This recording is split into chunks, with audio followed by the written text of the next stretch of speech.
a book right now that's fascinating. It's always on you. No, it's not. It's Called always on you. The Pope at War. So it's about Pius XII. Hello. I think you would find it fascinating. Yeah, it's the whole notion of moral challenge in time of strife. Okay, do I defend the institution at all costs to my morality, or where's my role as Christ's vicar on earth? And he has Pius XII has his defenders and his detractors. I fall into the latter category, but I said in Indiana in 2022. I was not in the Vatican in 1943 or 44. So I don't know. That's a legit conversation.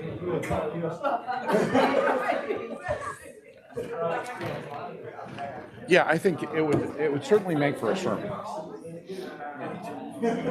Of course, you've got plenty of sermon material. I was going to say, I got plenty of material, that's for sure. That guy in Warsaw, you see that yesterday? He stood up and confessed to adultery, and then Oh, no, I love the affair. She's now in her early 40s. Said I was 16. Yeah, she corrected him. It's been 27. 27. When I was 16. And then he admitted it. And it's like some people, they initially applauded him, but then they were like, whoa, whoa. Yeah, it's the guy at the New Life Church in Warsaw.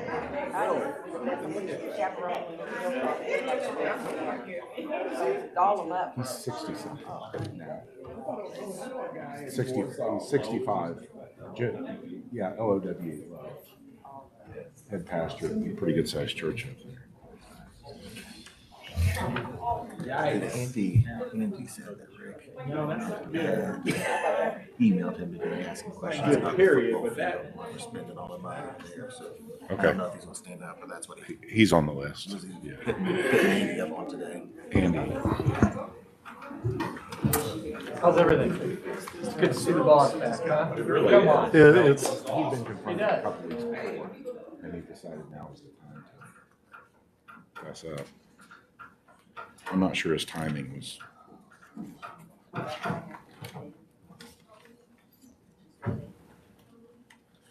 Great.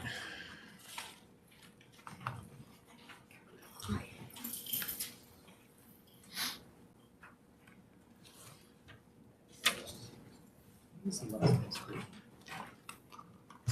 Friday, the last day of school. Is everybody here? Thursday's kid day. Thursday, last kid day. Everybody's behaved, right? Yeah. Pretty good. Yeah. I don't think where my kids were going.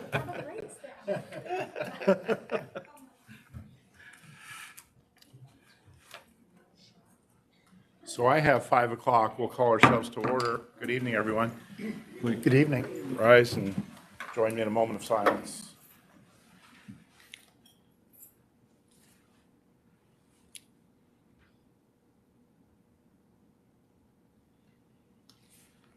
Join me in pledge allegiance to the flag. Pledge Allegiance to the flag of the United States of America and to the republic for which it stands, one nation, under God, indivisible, with liberty and justice for all. Thank you. Please be seated.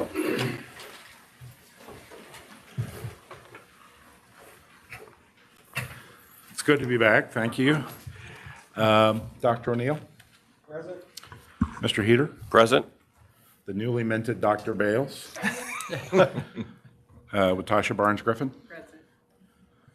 Mark Irvin? Present. And Jim Lowe? Present. Welcome back. Yep. We have updates from Dr. Reynolds. Yeah, just a few. Good evening. It's an exciting time of the year, what we were just chatting about up here, and so many terrific programs where we're celebrating our kids and our teachers. The Teachers of the Year were announced today at the buildings, and we'll be working on a press release here soon with that. But also, we'll recognize our rising stars, so our teachers with 3 or more years of experience in our buildings that are a rising role model for our teachers. support staff persons of the year, and then also our community partners. We'll be recognizing those folks too. So again, just a wonderful time. Along with that, it's high school athletic tournament time. So we have lots of our student athletes are participating in the IHSAA tournaments. In particular, our track athletes have done a really outstanding job this season. We have about 30 or so athletes competing at regionals, girls regionals. They're competing this evening at Ben Davis. Boys are competing Thursday at Lawrence Central. So it's just a great time to see our kids excel in whatever they choose to do. Along with that, we had I was fortunate enough to attend Bandorama. So where we had the sixth grade bands and seventh and eighth grade bands and the high school bands and the color guard perform in the field house. It was just a great evening and a great venue to celebrate our kids. I know that the choir, I could not, another event, couldn't attend the choir, but the high school choir and the middle school choirs just had their events the end of last week and the first of this week too. So again, just tremendous seeing the excellent work that our teachers do with our students and just our students enjoying what they do. Also, Jim and Leanne and Heidi went down to the State House and met with Dr. Jenner and Speaker Houston and Representative Bating, just to give them an update on how the Muncie Community Schools district is doing, and really had a good conversation on literacy. That was last week? Last Monday. Last Monday. Something else exciting too that I'll wrap up my updates with is a new manufacturing and automation overhaul that we're looking to do at it's a career center program, but it's housed at Muncie Central. We're looking at partnering with Indiana Manufacturing and Competitiveness Center through an economic development grant secured by Purdue Polytech and Anderson to develop a custom pathway for our local industry needs. Just an exciting opportunity that we can partner with our community and greater Muncie community to offer some good programming, some outstanding programming for our students based on our community needs. And lastly, I'd like to ask Jeff Holloway and Mr. Walker if they would come up. We have one special introduction, if we could do that at this time. Thank you. This work. Yeah. I promise I won't talk a long time. That's why I prepared a few words, because if I don't, I'll talk and go off on a tangent. So, again, thank you. First, I want to let you guys know I'm extremely excited about the direction that Muncie Community Schools is going in. And we all know I was here before, and it kind of felt like a dark cloud. We were here several years ago, but what you guys are doing to take us in the right direction, I think it's a great place to be right now. And I'll tell anybody who will listen that I'm proud to be here. So I want to say that first and foremost. So when we knew we had to hire a new boys basketball coach, first thing I wanted to do was meet with the returning players, kind of talk to them and see what they were looking for in a coach, kind of qualities that they wanted in their next leader. And some of the responses that I received were they want somebody that's positive, energetic, knowledgeable, good communicator, good motivator, and good listener. So I took that into account. As we set out to find the right fit, we didn't have to look very far. Our next coach embodies those qualities, and I was able to see that firsthand. I watched from afar as he led his team to an undefeated regular season, which is extremely rare. I coached 13 years and never came close to that, so it's extremely rare and difficult. I was on the other end a lot of those times. So that's an accomplishment in itself. Team last year finished 25-1 with a regional runner-up, won the Connorsville Holiday Tournament, which included beating Connorsville, at Connorsville, and Bloomington South. And we'll talk a little bit about that. When I coached against Coach Kerry Brown, has been at Connorsville for a while. And if you guys don't know, first of all, it's an extremely difficult place to play because the environment, the crowds are amazing. And it always seems like you're playing against 7 or 8 guys when you're playing Connersville. I think these guys probably can attest to that. So they won that tournament, beat Connersville, which is beating Connersville there is rare. And they beat Bloomington South, another big school with a legitimate Big Ten level basketball player on their team, and they won that holiday tournament. So kind of opened my eyes and said, man, they got something going here. And then I kept watching. I think after that, I was like, I want to see what's to this. And then I kind of watched. They kept going. They played Fort Wayne Snyder later in the season. I was able to watch kind of online, and I'm watching. I was like, it's going to be a tough one for them, Fort Wayne Snyder.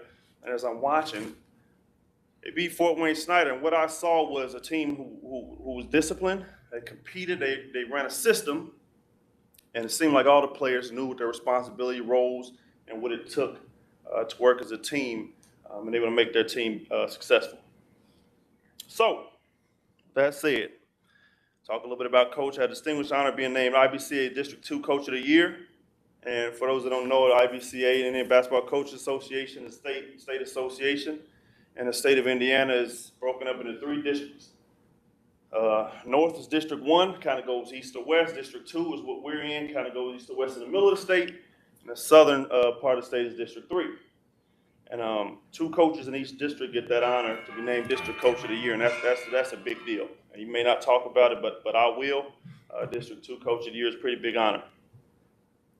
So, what I see in speaking with Coach is a leader with a vision I think our kids can relate to, with clear expectations, know their role, and know what's expected of them every time they go out there. I think from practice to games and beyond. And then talking to him what he wants to do to get down to the lower levels and the elementary levels and build this back up is something I think is important.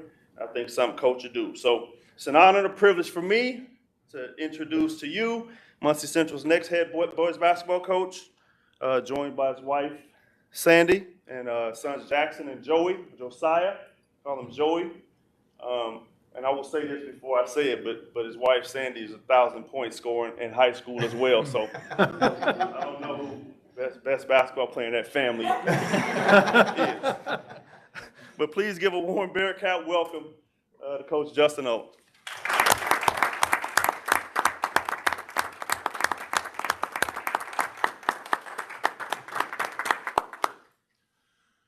Well, thanks. Giving me some chills, remembering some of those moments from the season. We had one to remember for sure. But it was always bittersweet to make a change. But in talking with the committee and Jeff and then my wife and I talking a lot, just really excited to be a part of all the positive momentum that's happening here at MCS. Honored to be a part of it. All of those qualities that Jeff's looking for. I'm going to fall short in some of those, but I know that my goal will be to have a staff that can fix those short areas that I don't live up to all the time. But as a group, we're going to support the young men in our program all the way down and support them all the way through, and along the way try to win some basketball. So I appreciate it. Thanks for the opportunity, and I'm really excited to get going next week. Thanks.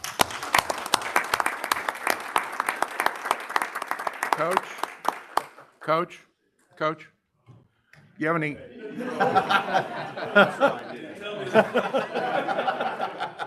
Sorry.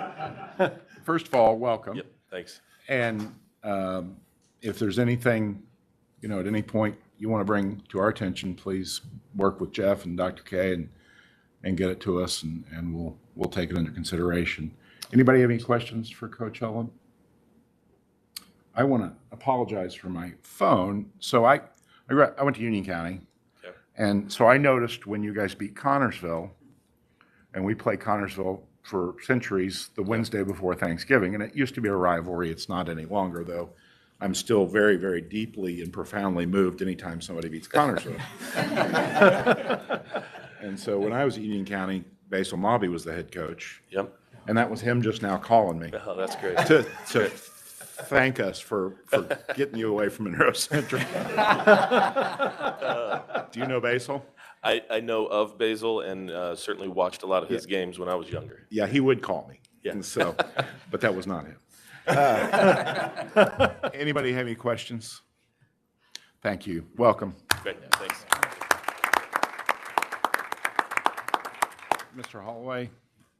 Mr. Walker, anything further? Okay. We will move to public comment, I believe. Is that where we are, Cindy? We are. Okay. Mr. Yenser. Timer. That's my name.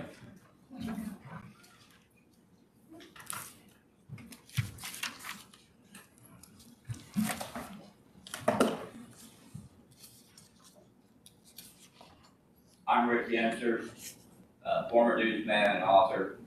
It came to my attention through homeowners and business owners that are taxing us this spring. They immediately called the government and then read a report which we witnessed with the Board of Trustees that the schools, public schools have about 35 million in cash from not that long ago when they were several million in debt. We were wondering too, with that legal notice, and I've seen little, if any, explanation about why the schools now want to spend nearly $6 million on a stadium that's been there since 1950, and what the details are on that, how that's going to impact the tax rate. I assume it's going to be a cash project, but there are other concerns too, that this just may be a gateway to that pay-to-play project if you want to put between the field house and Central, the YMCA, that there's still people wondering why you're going to allow that kind of facility on public school grounds. And I hope further in the meeting you're going to explain what this stadium project entails in detail, because that's a large amount of money for no more than a football stadium. Thank you. Thank you. Akila?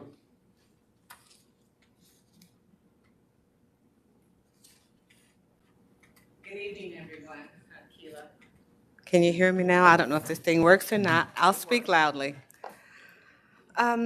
First of all, I'd like to congratulate the board on the receipt of the Next Generation School Improvement Grant. Wonderful. You guys have done a wonderful job. Give yourselves a hand. I came back to Muncie. I am a product of Muncie Community Schools. I graduated from Wilson and went on to Burris and all of that. But I just want to remind you that the Muncie Public Library is your partner. We are your ace, boon, you know the other word, and we are here to help educate our children. As you know, Muncie Community Schools, we have many partnerships, and we want to work closely with you with this new grant to help our children continue to succeed in literacy. All right, our partnerships include the UCAT that we put together with the help of the school board, the school librarians, teachers, and also the librarians at Muncie Community Schools. And Catherine Mitchell, who is our assistant director now, was one of those most responsible for that. So we're glad that she's still continuing to partner with you for all the projects that we do. We also are pushing the read cards. In the beginning, parents weren't quite sure what to do with that, but that read card goes to, as you know, to all of the administrators, all of the teachers, all of the students to get materials not only from their individual library, but from the libraries throughout the system, as well as the Muncie Public Library, which is coded in a way that children will not get books that are not within their intellectual area. Like elementary children will not get adult books from the collection. If they do, they get to the school system and then the school level, and then we will take those out. But we have a system. We have that all worked out, so you don't have to worry about that. So my point is that with this new Next Generation School Improvement Grant, we want you to remember all the work that we do with you, and please consider our professionals who work with the after-school program, Southview School, Grissom School. We also have the Great Achievers at the Marion Hunt Library. Well, we work with children age 2 through age 10 to learn to read and love to read. It's not just learning to read. Reading is fundamental. It's a part of life. And so we want you to know that we're with you, and we want you to consider for some of the administrative positions or our advisory positions, not pay, but we're here to help. And we want you to consider some of our people who have done all this magnificent work these past 5 years. We'd like to continue to work with you on this new grant. So in a nutshell, don't forget us. Thank you. Thank you. So we are on to the consent agenda. Want to take a moment and recognize those teachers who are retiring or moving on to other opportunities, and thank them for their service to Muncie Community Schools. Those are in your board packet. We have also would welcome those new teachers who are coming to us and are listed as being hired. So is Dylan still here, or is she? Oh, I'm sorry. I'm used to over there. So I thought you'd left me already. So how are you doing on recruitment? Oh, really well. I mean, shared with Chuck and I met today, and we went over about maybe 4, 5, 6. We have some great candidates Okay. coming, and we have to sing the praises of the board every fall because of you guys. I mean, our candidates are seeing, this is an awesome salary, and it's helping us out. And it was just very, very timely. Good. So, Good. doing real good. Well, we want to welcome Allison Harris, Jaylene Hintz, Macy Jackson, Kristen Rice, Jeffrey Stickler, Samantha Taylor, and Tiara Taylor, who are going to be joining Muncie Community Schools this coming year as teachers, and I believe support. Is it Alexis Fellhofer or Fellhofer, and Bailey Martinson. So welcome to all of those folks, and then thank you for their years of service to Beth Bueller, Alexis Henson, Jeffrey Howard, Virginia Jarnigan, Larry Lampkins, Antoinette Ledbetter, Alana Lee, Alyssa McClure, Sabrina Osborne, Kelly Pinedo, and Cameron Thompson. So thank you to those individuals for their years of service to MCS. There's donations in there, and want to again thank and recognize our donors to Muncie Community Schools, which are a consistent part of the support that we receive every month. With that, anything additional with regard to the consent agenda? Any questions or concerns? Hearing none, would entertain a motion to approve. So moved. Have a motion and a second on the consent agenda. All those in favor signify by aye. Aye. Opposed, same sign. Okay. We're on to action items. Mr. Jerome. Thank you. Included in your board packet were several things that have my name attached to it, but I will go through the first few action items here and explain these along the way. The first item we have is a financial report for the month of April results. That's 4 months of actual results there, and I'm always happy to report that we received our state basic grant this past month as intended. We're still receiving that on a monthly basis, still expecting to receive that state basic grant. Just under $42 million in revenue is what we expect for that state basic grant based on our funding formula for the calendar year, January through December. We are still, we did not have any long-term debt payments due in April. We'll have $2.4 million in debt payments coming up in June, still maintaining a healthy cash balance. At the end of April, we had a little over $33.5 million of ending cash balance, still projecting at the end of this year to have over $30 million in ending cash balance. So that is still a positive thing, and obviously still a positive reporting. The education fund at the end of April had a little over $15 million, and still projecting to be over in a positive from where we started the year at the end of this year also. So still projecting a positive cash flow. We're still paying on our school a loan to the state of Indiana to the tune of $50,000 per month. That is, we've now paid $1.1 million towards that loan over the period of the last year and a half. We did receive our early property tax draw this last week. So that happens for us in the months of May and June, as well as we also receive property taxes in November and December. So it's still too early for me to tell you. I won't know for sure until December of what proportion or percentage we will earn or we will receive in terms of the taxes. Still expecting from our circuit breaker cap, still expecting to have a little over $10 million of property tax cap that still continues to be there for us here in Delaware County.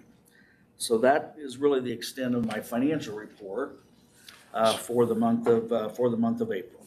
So we had for 2022 to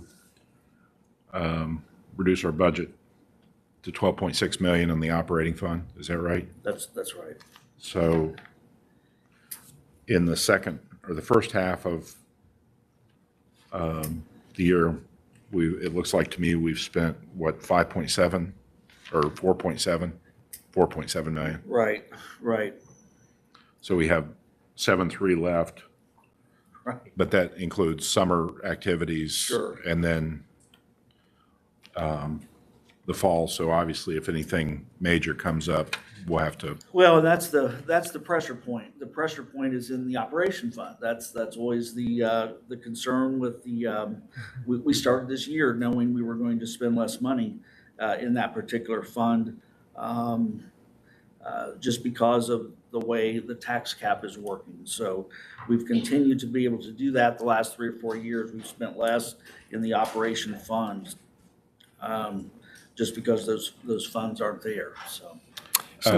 So with the values, the assessed values going up this year, everybody's seen that, we'll probably see higher operating funds available next year, right? It's hopeful. It's certainly, Okay. it's hopeful. I know Okay. when I know the mayor came and spoke to us, obviously just a few weeks ago, and Right. said some of that is not in a TIF district, so that should benefit Right. the taxpayers. Anything that's not in a TIF helps the assessed valuation for everyone else. So in the tax rates that Mr. Yenser referenced going up had to do with the increase in assessments.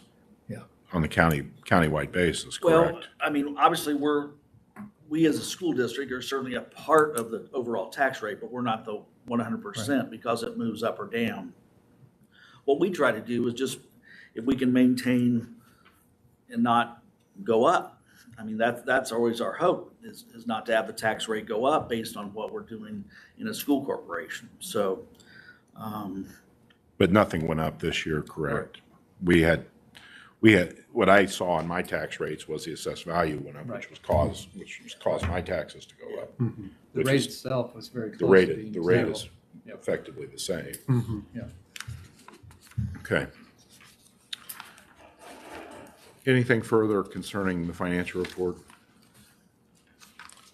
Would entertain a motion to approve. So moved. Been moved and seconded. All those in favor signify by aye. Aye. Opposed, same sign. Okay, that carries. Additional appropriation for the rainy day fund. yeah, here's what I'd like to do here is I'm just asking the school board permission to advertise for a hearing to have an additional appropriation for the rainy day fund. That's the particular fund that we do have over $12 million in that balance. I'd like to be able to start, if we have any emergency capital items, I'd like to be able to pay it out of that fund as well as start paying back. We've talked about that transition of paying back our state loan.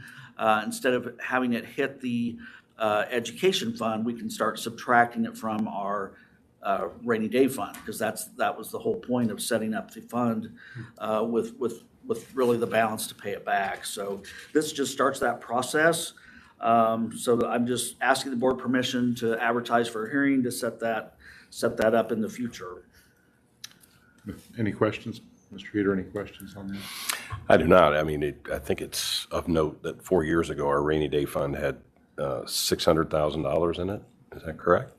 Right. Something to that effect. So, you know, we need to keep building that for a lot of reasons, one of which is bond rating, when we get ready to replace some bonds, the amount of reserve we have is really important.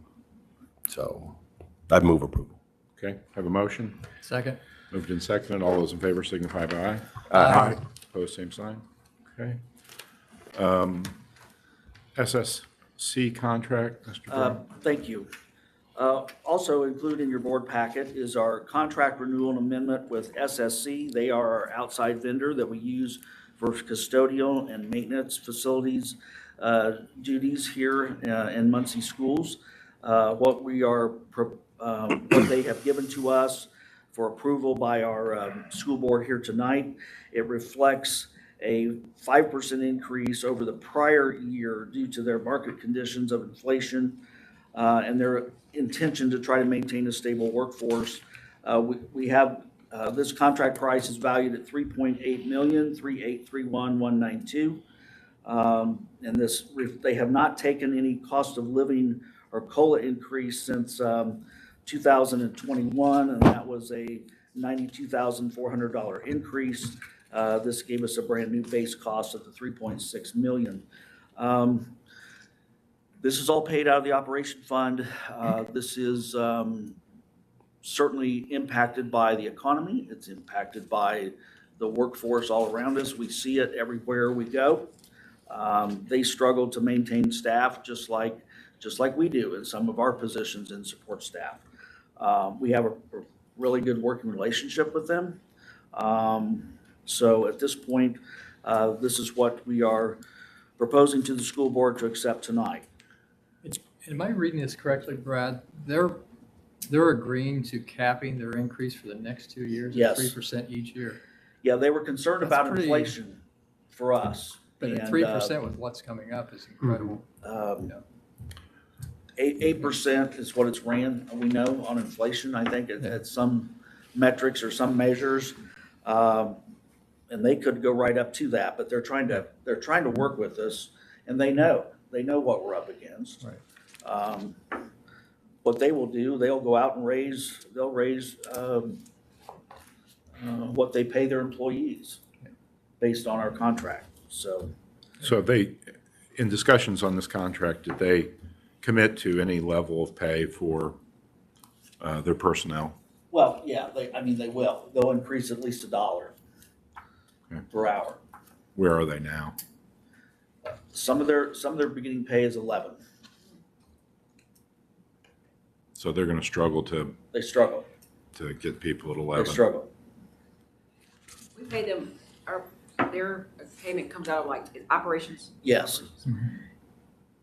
And also too, can't forget, we're going to start taking a sliver out of the food service fund, because anytime we have custodial work, cleaning in that area, we can take up the square footage in a building regarding the kitchen and those custodial duties. That's something we have recently learned through our Chartwell's food service company. And that was something excellent that we could start doing. Take a little pressure off operation. Brad, have we seen I'm assuming we've not seen their budgets in terms of how they're staffing, the cost basis they have on serving our school. For SSC, Yeah. they don't routinely share that with me, no. I talk on a routine basis with Paul Dittmeyer on a daily basis about projects that are going on. I talk with their regional supervisor on a monthly basis about projects that are happening.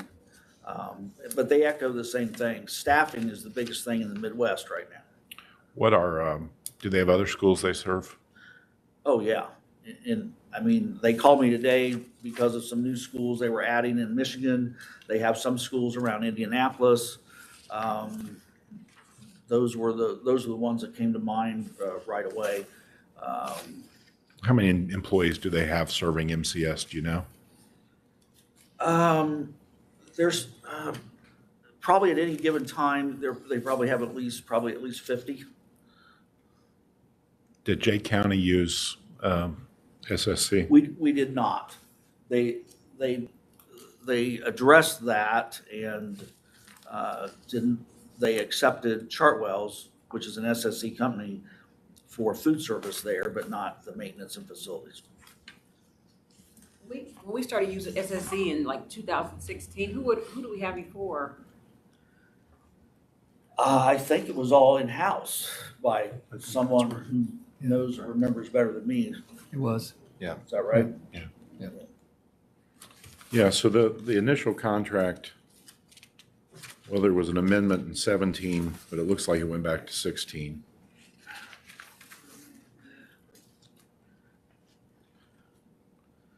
So, you know, the purpose of my questions is at some point, and will be at some point, is there a crossover where we can do this internally at a price point which is less than the contract price? Oh, I see.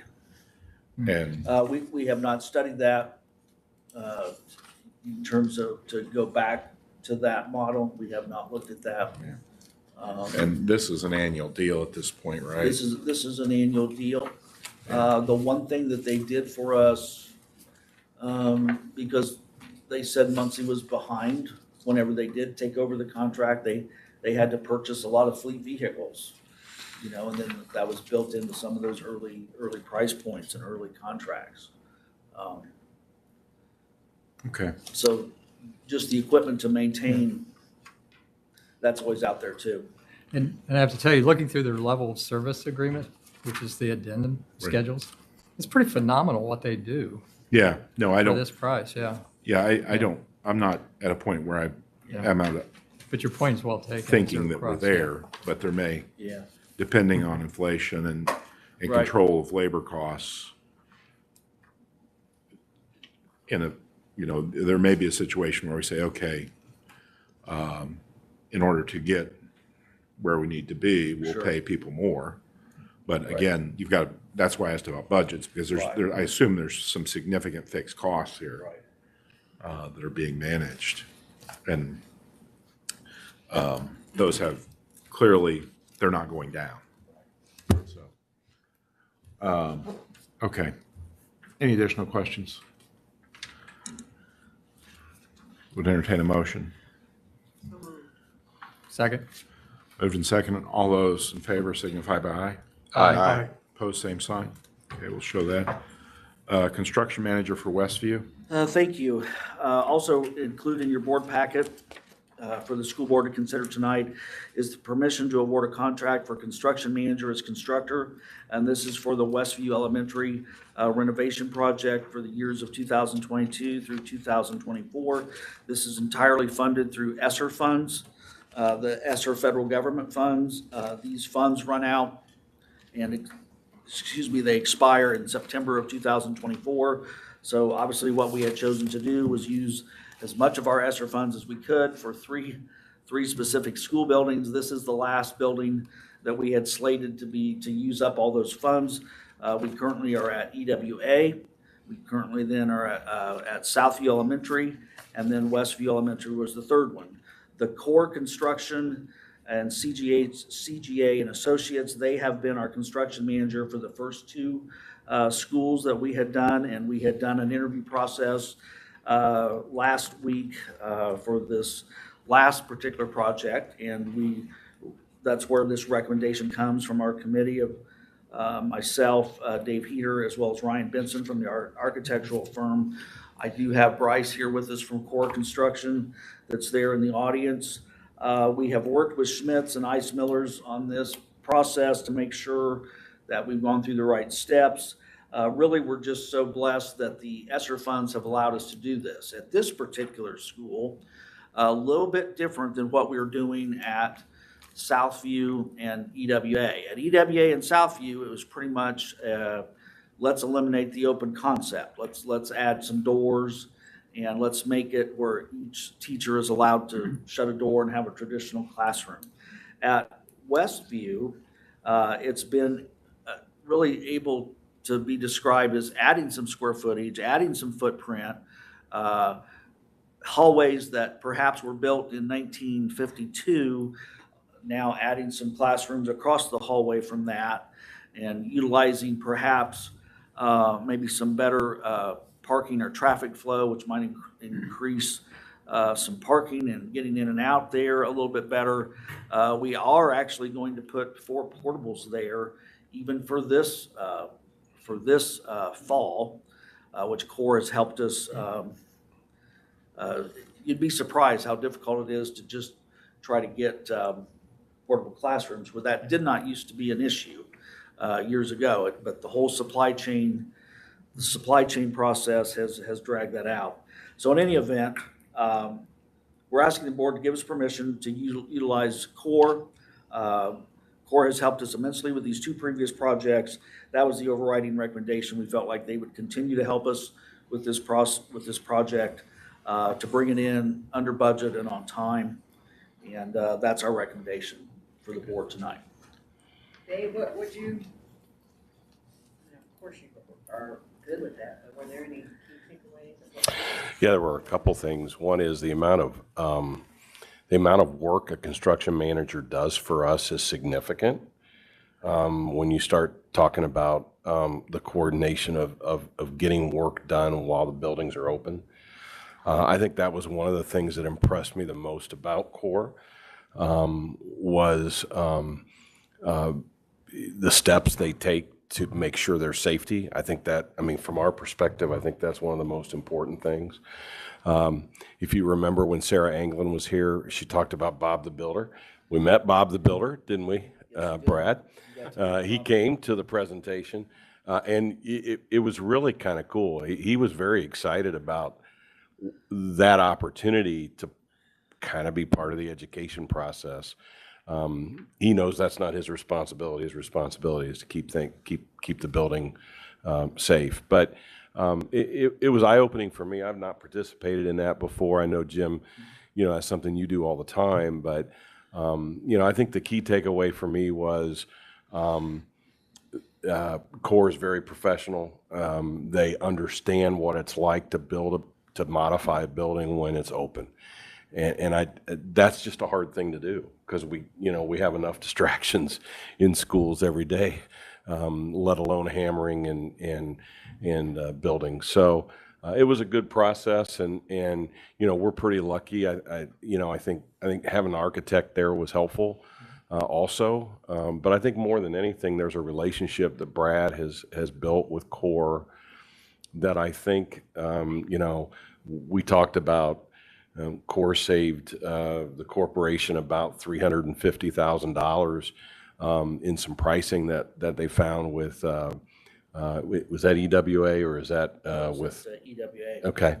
And that's the value add that somebody who's managing projects today, it's not an easy thing. I mean, we've all talked about and know about the supply chain challenges, labor challenges. I mean, there is, and I think the good thing about continuing with Core is that this will be the 3rd project in a 3+ year period ultimately of time.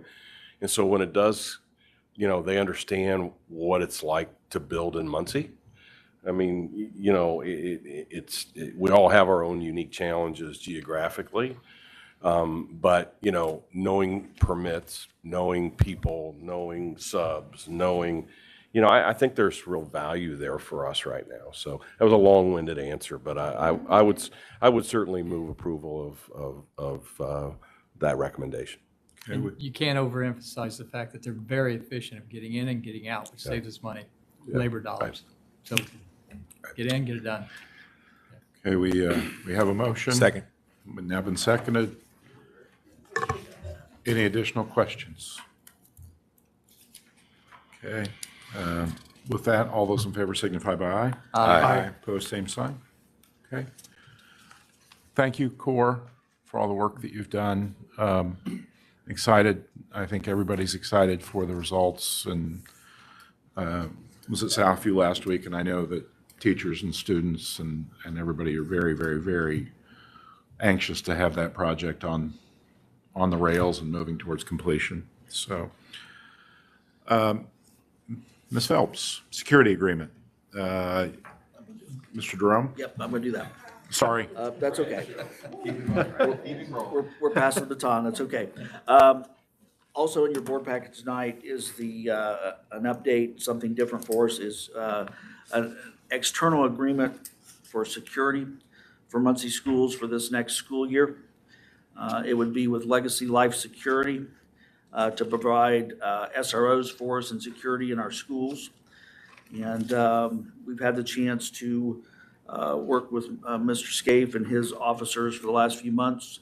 And what this will do is now formalize the whole process in a different fashion going forward. And so we've had a chance to interview them and make that recommendation to the school board tonight to use them and their company for Muncie schools. Okay. Do you have any questions?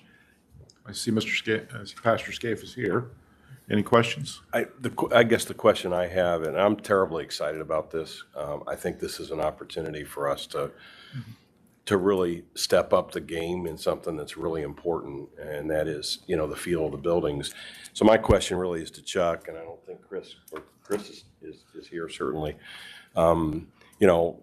What has our experience been since we started working with Legacy? Yeah, I'd tell you, it's been outstanding. Pastor Scaife came in and supported us when we needed support. And more so than that, did a terrific job, did an awesome job while they've been here. They interacting with students, they're doing all those extra things besides just keeping our schools safe that you would expect of a high quality group like they bring.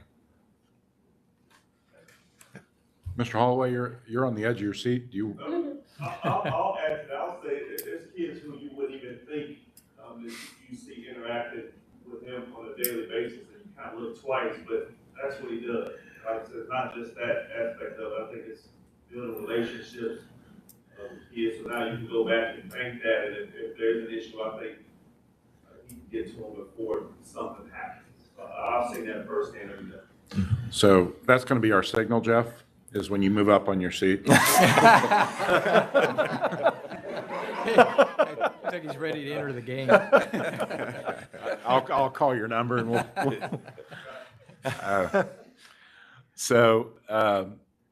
Robert, I want to tell you that I thought your proposal was very, very well done.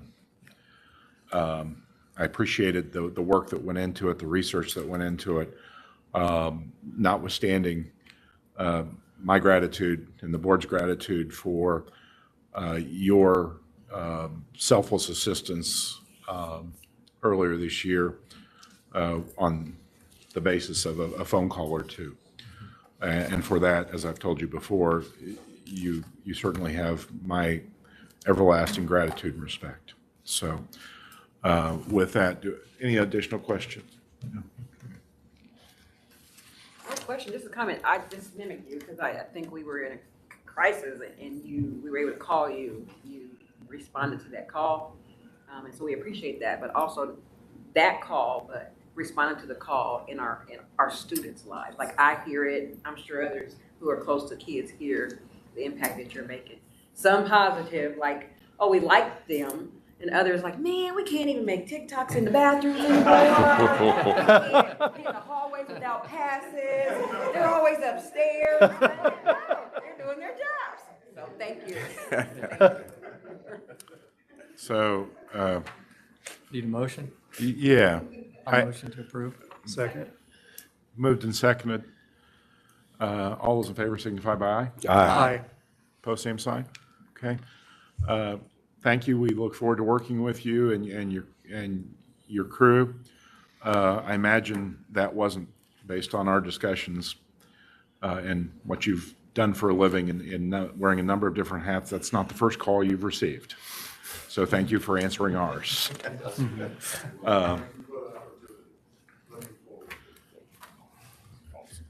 Pardon? Awesome. Okay. With that, I have several more. Brad. I know. I'm not trying to hog the resolutions, but. No, I want you to. He missed the last meeting. I know. Was he not here? We could have had We could have had some last month, but I was watching it in Texas, so, Yeah, on that note, Yes. let's take a moment okay, and recognize the effort of the robotics team in Texas. sure. Was the national championship, right? Yeah, the world. World championship, VEX I'm World sorry. Championships. How can I describe it? That's probably the 8th VEX World Robotics competition I have been to. I was there. My son, Brian, is the coach, the mentor, the teacher of technology there at Muncie Southside, and they had 2 robots that qualified this year to go, and great support from the community, great support from the foundations that allowed those trips to happen, and we brought the 5 middle school kids with us, brought 5 back home. They had a great experience. I don't know how to tell you. I mean, we were packing up leaving as the elementary kids were coming in, and to see charter buses of elementary kids, I can't imagine for those mentors or parents. But you literally had 30,000 people and 2,900 teams converging on Dallas, Texas from about May 1st to about May 13th. So pretty big event. They have to stagger it, as you can imagine, for hotel spacing and just the event location. But our 2 robots did really well. They got their high scores for the year. They did not win their division. One finished about in the 40s out of 80 in their division. One was in the 50s. They all learned and improved, and that's really the thing, just to keep building for the future and trying to get more kids involved the next day, the next year for the next competition. So. But I will certainly, the timing didn't work out for Brian to be here like he did, I think, last year. Right. He came. But he's more than happy to come. Well, let's get him in at some point to tell Sure. us about it. And I had followed it on social media, so I Sure. was very proud. And I'm sure those kids, having that opportunity is something that they'll remember forever. Well, and we were also blessed with temperatures of 98 through 103 for the 5 days in a row. Had the chance to, because you can walk almost everywhere. We walked to the Texas School Book Depository, the Dealey Plaza, because it's right downtown, and that's where we were all located. And we had a moment one morning before the activity started, and we just felt like that was a historical place to go, and had some authentic tacos and barbecue also. So everyone, the only thing we forgot a cowboy hat. Somehow we lost one cowboy hat in the venue. So that's the only casualty of the trip. Well, go ahead. Excuse my ignorance.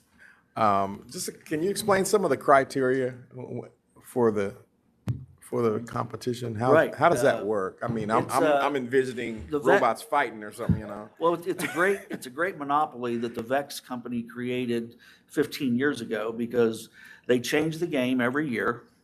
You have to use their parts and pieces and products, and they create this game, and it's categorized by elementary, middle school, and high school, so it's all divisioned off. And the whole idea was to get kids involved with STEM education. That was the whole process. And we've seen it grow to when it was just a few teams, to now 2,900 teams, 30 countries were there. So the process, what they would do for the middle school division is just try to outscore. You're buddied with another robot, and then you're trying to score as many points as you can for that 1 minute interval. And so that's why if you get buddied up with a team from Mexico or a team from China or Taiwan, when you have to explain each other your strategy, that might be a challenge. And so that's something that is really interesting for the kids to go out there and find their next partner and find out what their strategy is going to be. Very high-tech motorized that goes with the mission. I like that. Okay. That's good. Well, maybe we should. And the other thing, they always kind of show you what's the next thing in those big convention halls. So they had some big setups of drones, that were captured in these big nets. So I don't know if someday they'll figure out how to use competition for that. Of course, they had a bunch of moon landers and moon things there. just try to get kids interested in STEM education. There's a lot of emphasis on what they call girl power. The more young ladies you can get on your team, the better. Brian did have one female on his team, and so it's just continued to grow. And the support that the school board has given is tremendous to allow that to happen. So That's great. Thank you. Yeah. Right. They just, by the time the week's over, they got really good at it, but the competition, it's tough. You're against a lot better, sometimes better, just you run into a better team. So. Did they, when you took them to Dealey Plaza and Yeah. the school book depository there, did they know the significance of that, or did you explain it, or? Well, we did not pay for the big fancy guided tour. There were so many tours going on, you could just kind of listen. You could listen to all the other tours that were happening. It's like, why pay $60 a person if you can Right. listen to the Segway tour? Did they realize what was there? I guess I was the oldest adult, so I was the only one there who was alive at that time. But I think they did. I think they realized it was an important part of history. And I don't know if anyone in this room has been there or not, but it's very sobering to see the X's marked right out there in the street, and to see the grassy knoll, and to see the building. And Yeah, well, thank you for doing that. it's very an interesting place. Yeah. So there was a chance to witness some history there, and make it a learning experience too. It can't just all be about fun and games. So would it help him if Mr. Raiders was to get a teacher of Mandarin? I don't know. I was really Look at concerned. Dylan. I was really concerned when they did the Parade of Nations. I'm like, oh, are they going to have a team? Because I couldn't believe there were even a few teams from China, and I couldn't believe that there was a few teams from Taiwan. And I was like, oh, wonder if there's going to be teams here from Russia or Ukraine. That's what that was, but there were not. I was concerned. I didn't know how that would be, what the reaction would be. But it was all positive. It was all positive. Good. Thank you for that. Let's Talk about this? talk about the Talk lease. about the bond and, project? Okay. How do you want to break this down? Well, here's how I thought I would do it. The first thing we have on the agenda under the building project is what's called the hearing on the lease, which this is considered a public hearing on this particular project. So what I will do, I'll just briefly explain the project once again, explain what this is about again, and then you would open the floor for any public comment on this particular project. After that point, what we have are a number of resolutions associated with the project, associated with an additional appropriation hearing, and then there's resolutions for an additional appropriation, a resolution for assigning construction bids, which we have obviously not taken construction bids. We're not finalized. These are all steps in the process that then these resolutions would be handed off to our building corporation. And also the same way with the resolutions for the master continued disclosing undertaking. Anytime you sell bonds, you have to agree to satisfy all the requirements for the bonds, as well as you have to satisfy all the post-issuance compliance procedures. So that's what these resolutions are about. But the first thing I would do is I can talk about the project for a moment. And I know we have done that when Jane Herndon's process talked about that. Our intent, was to sell bonds for this project. And this project was not, it was birthed from the committee, a facility committee that had met for a couple of years looking at the needs for Muncie School. It wasn't created by me. It wasn't created by any individual, but it was created by a need to make things better for Muncie schools. And who And, composes, what's the personnel on the facilities committee for the benefit of Sure. everyone here? Some of the number of people that served at different times, I think, because the committee, every single board member at one time, I think, had sat on that committee at one time. No more than 3 at any one time. But I think I've said that right. I know Jim has been on it. Brittany was on it. Watasha was on it. But even before the committee involved itself, you went out and surveyed the principals and the Yeah, teachers. we did. and We the- did. So we got deep into the details. So we had needs that were needed, needs that were not just percepted by individuals in the district. We also had some outside people on the district on the committee. And this committee was basically handed to me back in 2018 when I started here, to make sure we organized those needs and when we could, start trying to address them. And obviously the first thing we did was we had to finish the field house project, which had the tornado damage. And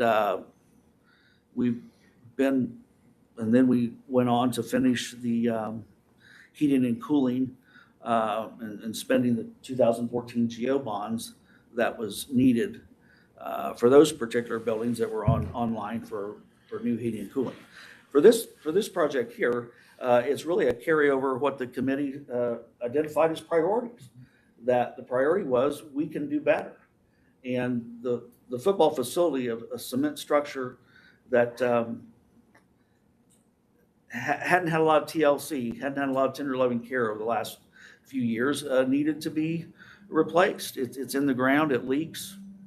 More than that, it's a structural thing. You can't really, cement stadiums unfortunately don't last forever. And there's several high schools in Indiana that's torn them down and started over again. And I can name some of those, but the process was basically we can do better and we can do better for our kids. And that's what really started the process. And really, this is just one of the first steps. The other thing too, the facility committee was also, well, let's live within our means. And let's live within, so we would take advice from our financial advisors as well as the attorneys. Because what we wanted to do is time this to where we have certain debt falling off and then would have new debt coming on. So it would not to be an expected increase of the taxes. That was the whole point of trying to do this. The thing that's really hit us, I think, in the last probably year and a half is the pandemic, cost overrun, inflation. That's where we're seeing things have really changed.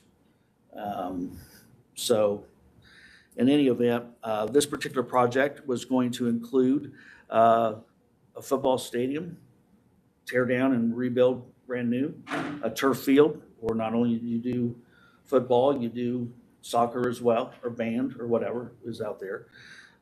Your kids don't have to stand on the track when they're off the field for a football game. Or actually, the track would be spaced out a little bit better. You'd remove all the underground restrooms, all the underground locker rooms. That'd be above ground. The architect has done some base drawings right now and placed those like on the north side or out there towards the tennis courts. Also, it included some work we wanted to start doing at the field house on a heating and cooling system there that needs some improvements, as well as electrical. So that's how we got started on this project, trying to address things on our list that the school board thought was important. And this is certainly one way of doing it. And yes, this particular project involved the bonds, and we've gone, we felt like we had a strategy with our rainy day fund, trying to build that up, and then trying to start paying back our loan to the state, and also being able to achieve some commonality or stability on enrollment. That helps us too, by not having the drastic swings in enrollment. That allows you to budget a little bit better too.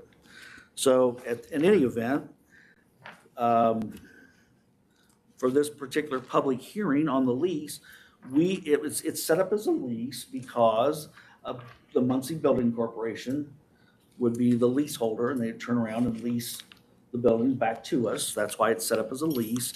That's what this hearing is about. So it's about this particular project. So the project that I had just described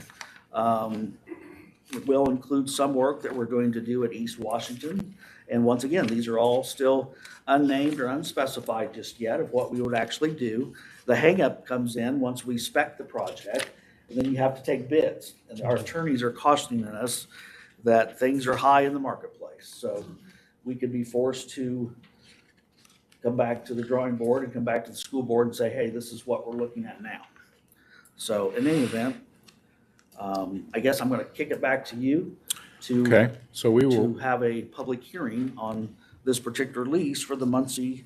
we will open public project. hearing on the lease as required by Indiana Code 20-47-3, authorizing the execution, the public hearing considering the authorization of the resolution to execute the lease of real estate between the building corporation and the Muncie Community Schools. The building corporation is constituted as the holder of the property during the pendency of the bonds, similar to what has been done in other instances regarding general obligation bonds, of which we have worked since 2018. We do have debt going off of the books, I believe, in 2023. Correct. So we are, as Mr. Jerome put it, our goal is to not do anything to increase the tax rate. So with that, we would open it to public hearing. Does anybody wish to be heard on the lease?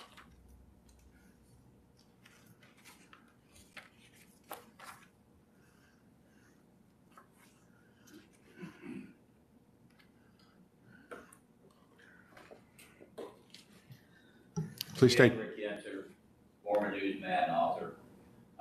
This is the first of any details I and others have heard about this project, even though it's been in the planning, it sounds like, for years. The problem I see is with your cash balances and your rainy day fund, why are you spending money you don't have and indebting taxpayers to a lease for 10, 20 years on a facility that may or may not be needed? I've noticed here locally, there's been a proclivity of government and schools that want to indebt us forever. And it does raise taxes regardless of assessed valuation. So again, as I always talk about spending money you don't have and indebting taxpayers, you need to take another look at financing this. I know that stadium's been there for more than a half century. It probably has structural problems, but I'm worried too that we're spending money on athletics and not academics.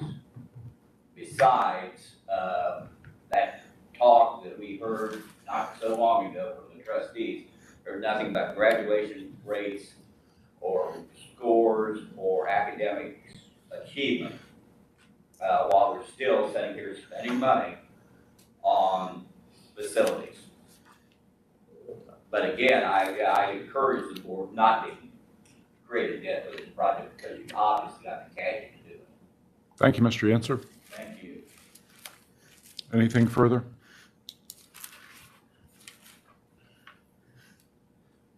Any further public comment regarding this lease?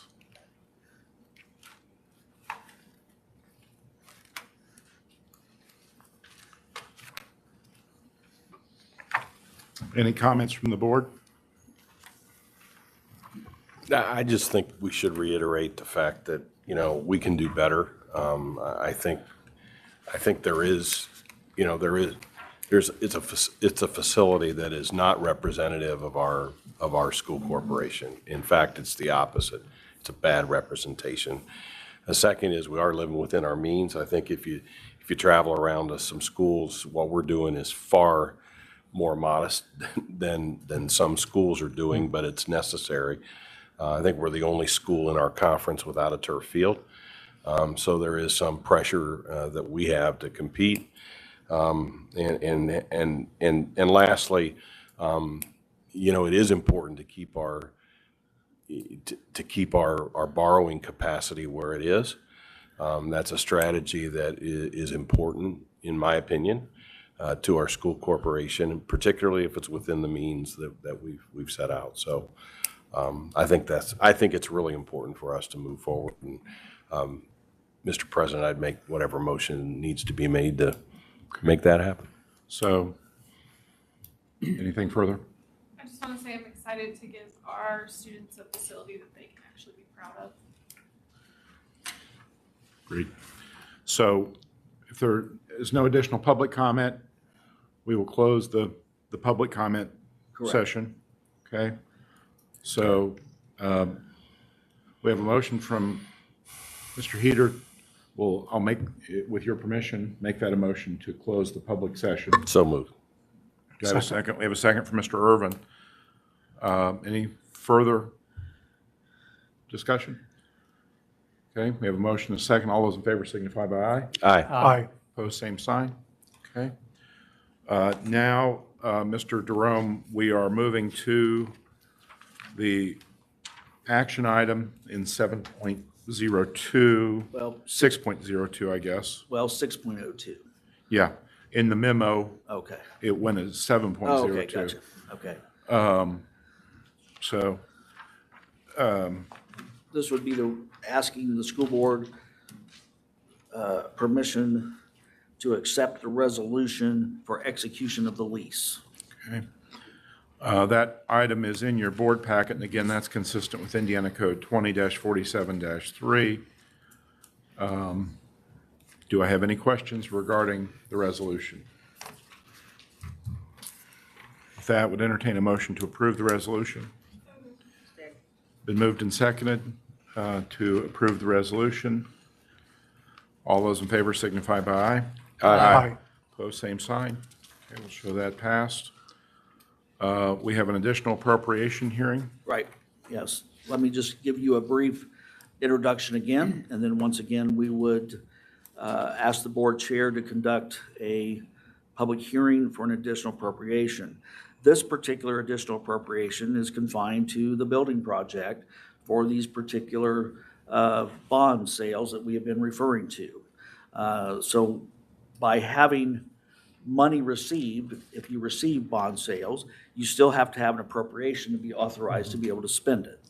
So that's what the money would be used for in the fashion that had been described before, towards the improvements of school facilities, including construction improvements at the Muncie Central football field or stadium, any HVAC improvements, roofing, site work, or floor cover replacements for the purchase of equipment or technology at the school corporation made up that appropriation amount.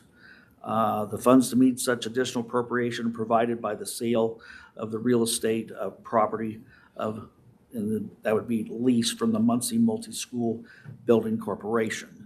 So once again, that's kind of the preamble of what the additional appropriation hearing is. And then I would ask you to conduct the public hearing on the additional appropriation. So. Okay, so we will open up the hearing on the additional appropriation for public comment. Any public comment regarding the additional appropriation?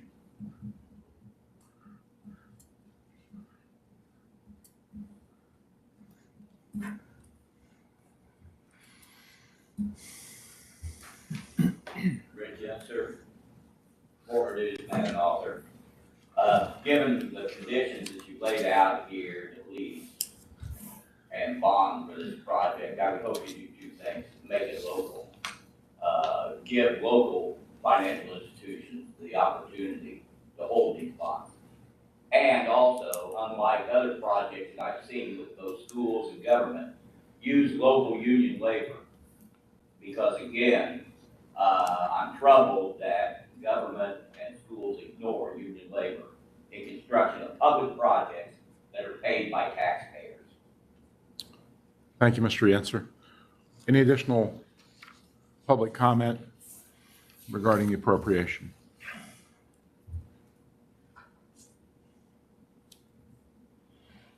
I would just go on to say that when we use the core construction company, we did use local contractors for all our all our projects. Is that right?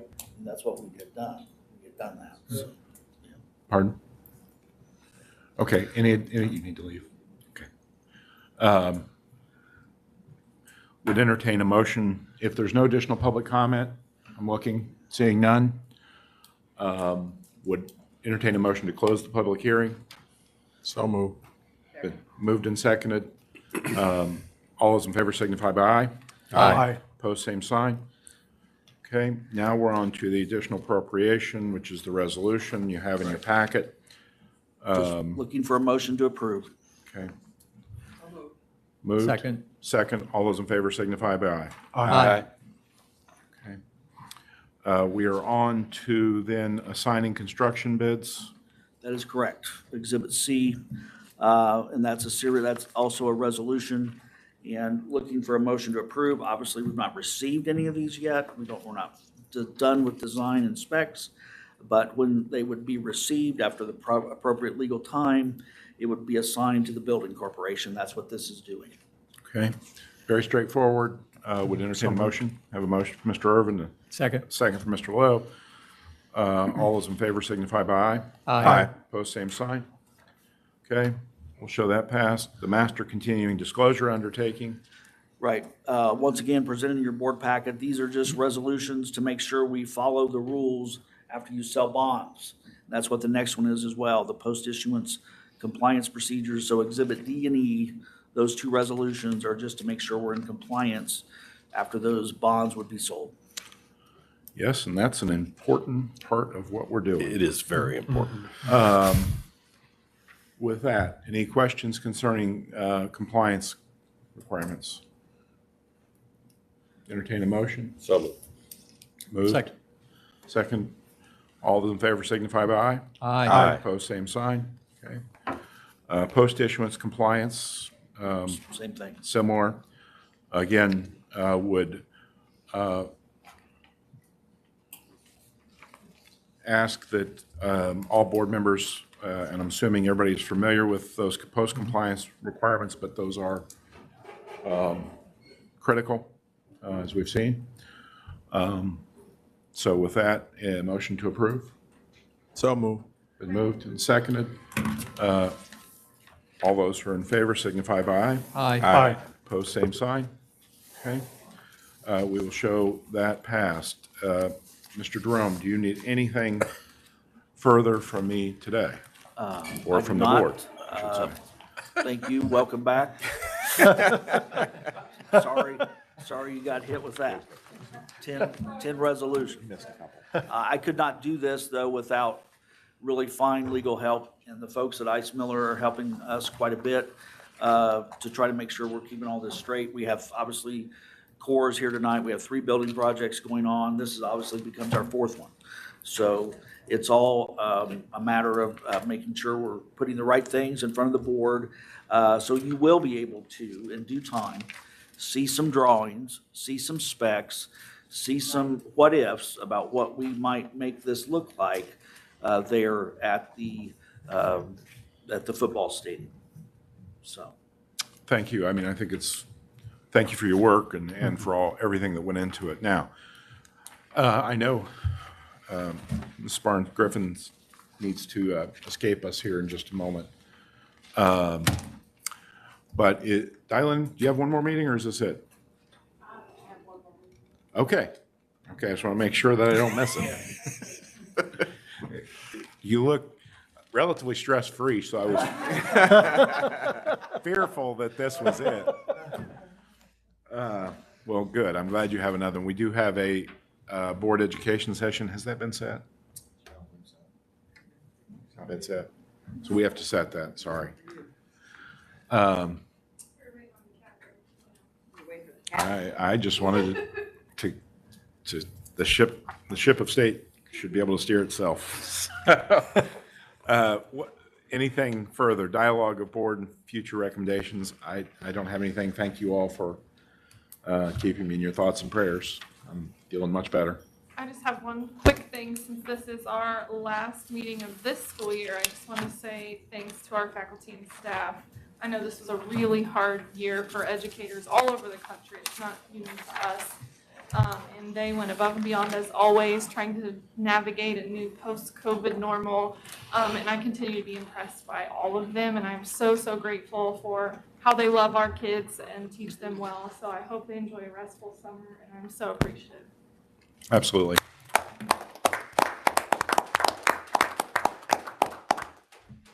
And for the leadership team here tonight, thank you again for your contributions this year.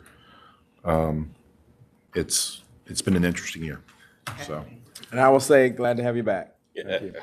Glad to be back. Amen. Glad to be back. I'm able to walk 2 miles. There you go. That's I paid for it though the next day.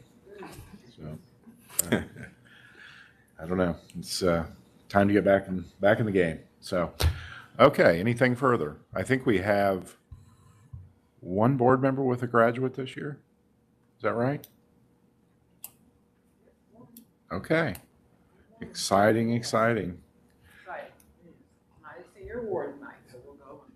Okay, Celebrate all of our we'll go. That's Go. great. Wait for you to say. Okay. Yeah, anything from the media, Andy? Okay. We'll be adjourned. She wasn't.